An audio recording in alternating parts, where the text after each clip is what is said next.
पूरा 1 मिनट पहले हिंदी, मराठी और हिंदी विचारा ना. कालचा ना प्रकार घडलेला आहे त्याबद्दल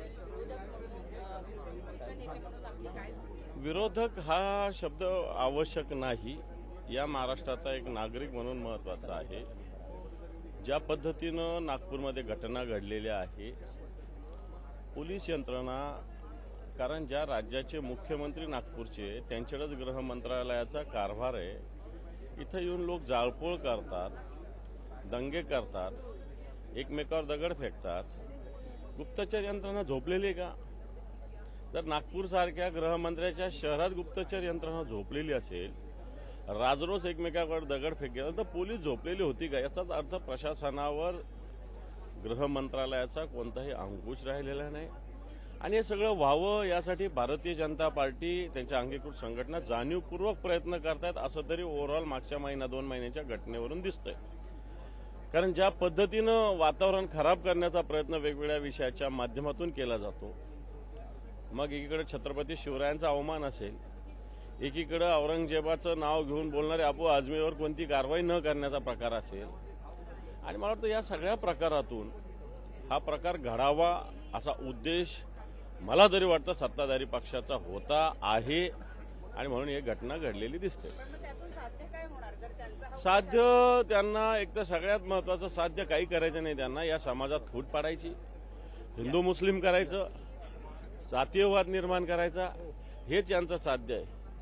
याच्यावरती यांचं साध्य कोणतंही नाही. यांना समाजामध्ये फूट पाडायचं, हिंदू मुसलमानामध्ये भेद करायचा आणि स्वतःची राजकीय पोळी भाजून घेणं, एवढंच उद्दिष्ट भारतीय जनता पार्टीचं आहे.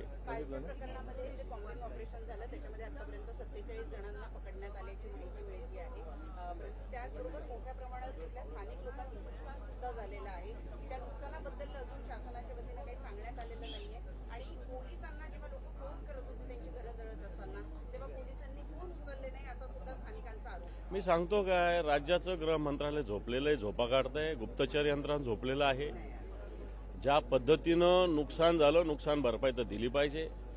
ज्या पद्धतीनं दंगा झाला, याच्यातल्या नुसतं कोम्बिंग ऑपरेशन करून चालणार नाही, निरपराधांना याच्यात आतमध्ये नाही टाकता येणार, परंतु जे अपराधी याला एकालाही सोडता येणार नाही.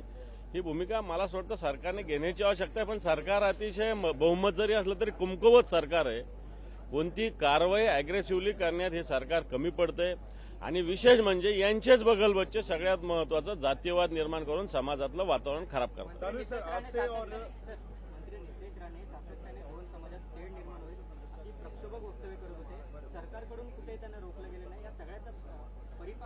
हे पहा, मंत्री एकटे नितेश राणे नाही, तर सगळेच मंत्री, सगळेच आमदार भारतीय जनता पार्टीचे, त्यांच्या ज्या संघटना आहे अंगीकृत, मग बजरंग दल सारख्या संघटना असतील, विश्व हिंदू परिषदेसारख्या संघटना असतील, या ज्या पद्धतीनं वक्तव्य विघातक करतायत, मला असं वाटतं यांना समाजात फूटच पाडायची आहे, यांना राजकीय पोळ्या भाजायच्या आहे.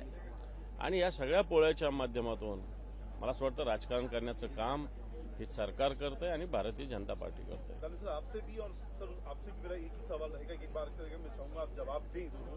इस हिंसा के पीछे की प्रायोजित योजना आपको लगता क्या है? जो हाल में बयान आए हैं जिस तरीके की, खासतौर पर नीतीश राणे और तमाम जो लीडर्स का हुआ है औरंगजेब की कब्र को लेकर, एक एक करके मैं आप दोनों से जवाब चाहूंगा. मुझे लगता है भारतीय जनता पार्टी को दंगा चाहिए था, दंगा हुए, इस प्रकार का वातावरण उन्होंने निर्माण किया है.